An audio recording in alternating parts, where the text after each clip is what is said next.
Hello, my little sparkles. Happy New Year. Actually, as a matter of fact, that's what this podcast is about. It's one that I've actually been wanting to talk about for a while. It's been on my mind because, once you learn about a lot and you've been existing for years and years, things that you've been doing for a while, like traditionally, you start kind of questioning. Like, why do we talk about Santa Claus and then tell kids about Santa Claus and the Easter Bunny and telling kids, like, when you're in the car, you can't turn the light on in the car, and just saying certain things and, doing certain, other practices and things like that, if that makes any sense. Just why we do certain things, at least, in this country, in the States. But anyway, that I digress. New Year's is one of them. And by that I mean New Year's goals, New Year's resolutions. People do it traditionally every year.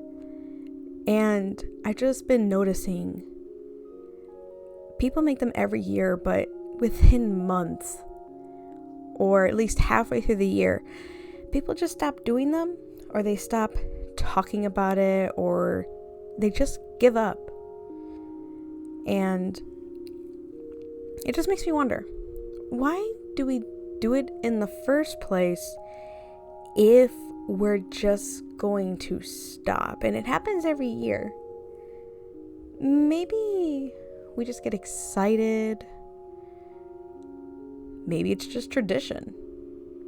Maybe the tradition is just being excited, doing it, being motivated, and then just stopping.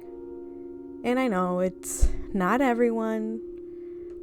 Not everyone, just stops. People are motivated and they just keep going. But it just makes me curious. And it made me think and get motivated myself. Like, is there a better way to do things? Is there a different way to look at it? Because I just felt so bad that people would make these goals like, I want to lose weight, I'm going to get straight A's this year, I'm going to get a promotion. And people either just stop, or, things happen. They can't get the promotion because they lost their job, or they just struggle so much and then they just give up. I wanted to figure out a way or do things in a different way. Even I felt frustrated, and I thought, is there a different way to do this, or is there a different way to look at this? A different way to think about it in order to achieve these New Year's goals. So people don't get so stressed, but they can still make these goals. And I guess, though, my New Year's goal, or the way that I do them now, is instead of making a goal, instead track your progress. At the beginning of the year, you can set a goal like, hey, for example, when I started taking VTubing seriously, when I actually wanted to say, hey, I want to see how far I go in VTubing, not, hey, I want to be the best streamer in the world. Hey, I want to be the next, Iron Mouse or something. Instead I said, hey, I want to see how far I get in VTubing. I said that back in 2023. I started streaming way before then, like I think 2020, but I struggled so much because I thought that I was just doing things wrong and life kept happening. But instead I said in 2023, I said, hey, I'm just going to see how far I go in VTubing. I'm going to see how far I go.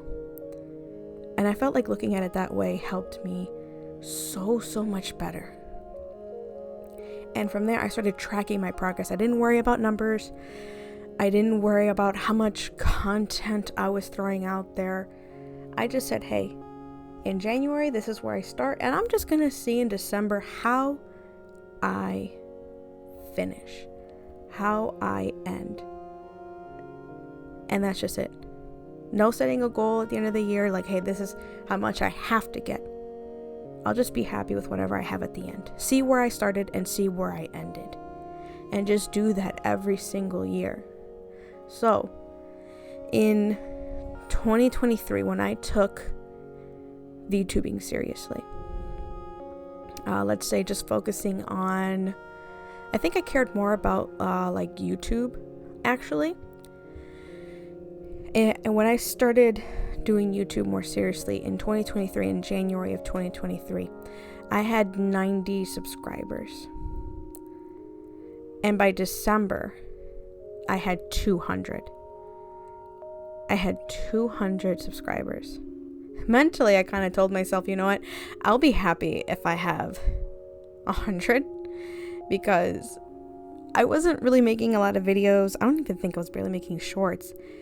But I was ecstatic when I even hit 100, and I tried not to like look at it or care. But by the end of the year, I had 200. I was ecstatic. I know some other people might say some rude things or be like, that's barely anything. But you know what? I don't care. I was ecstatic that by the end of the year, I had 200. It just feels so much better to see where you started and to see where you end. I think for New Year's resolutions, instead of setting a goal, just say, hey, this is where I'm starting. What I want to do is, let's say like lose weight. This is where I'm starting. And I want to see where I end at the end of the year. And hey, let's say that it didn't kind of go where you wanted it to. Then like, okay, maybe I'll change one thing I'll look into. For me, I do calorie focus. So I focus on how much calories I'm eating, take that out.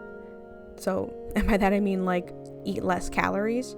Then by next year, see how that worked. Do something else that's different, exercise more. And by exercise, I do allow myself an example because that's something that I'm also working on. I did more walking outside, so 10,000 steps a day. Next year, see how much that's helping. If not, add something else, change something else. Just don't beat yourself up on it, or don't focus on that too much. Just change one thing. You might want to do something different. You might not want to do that every year. Check every 6 months, every 3 months.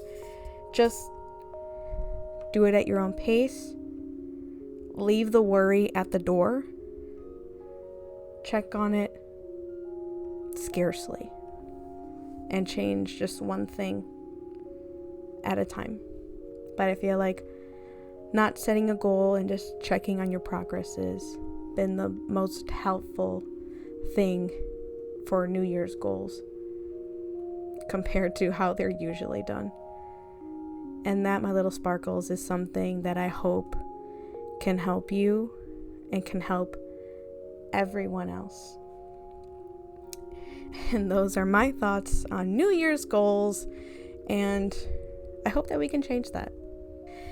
Thank you, my little sparkles, for taking a listen, and I hope to hear you next time. Bye bye.